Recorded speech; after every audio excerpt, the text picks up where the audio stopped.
सो है गाइस, आपके पास अगर vivo y21 5G mobile phone और आप लोग अपने मोबाइल फ़ोन में टाइम एंड डेट को सेट करना चाहे तो या आपके मोबाइल फ़ोन में आपकी वॉच 24 घंटे फॉर्मेट में सिलेक्ट है, तो आप लोग इसको भी 12 घंटे फॉर्मेट में सिलेक्ट कर सकते हो कि 12 बजने के बाद 1, 2, 3 स्टार्ट हो जाया करे। तो आपको क्या करना है इन सब सेटिंग के लिए?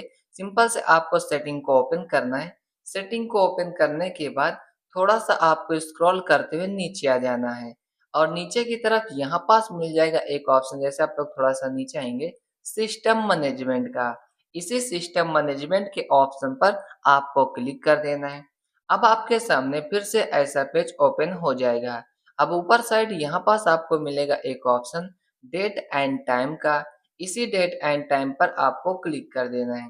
उसके बाद आपके मोबाइल फ़ोन में डेट गलत है या टाइमिंग गलत है, तो सबसे पहले आपके मोबाइल फ़ोन में अगर 24 घंटे फॉर्मेट सेट है, तो नीचे की तरफ आपके मोबाइल फ़ोन में यूज़ 24 फॉर्मेट ऑन रहता है, इसको ऑफ कर देना है। उसके बाद टाइम सेट करना है, डेट सेट करना है, तो सेट टाइम ऑटोमेटिक को ऑफ कर देना है। अब यहाँ पास से आप लोग टाइम को सेट कर सकते हो और यहाँ पास से आप लोग डेट को भी चेंज करके आप लोग सेट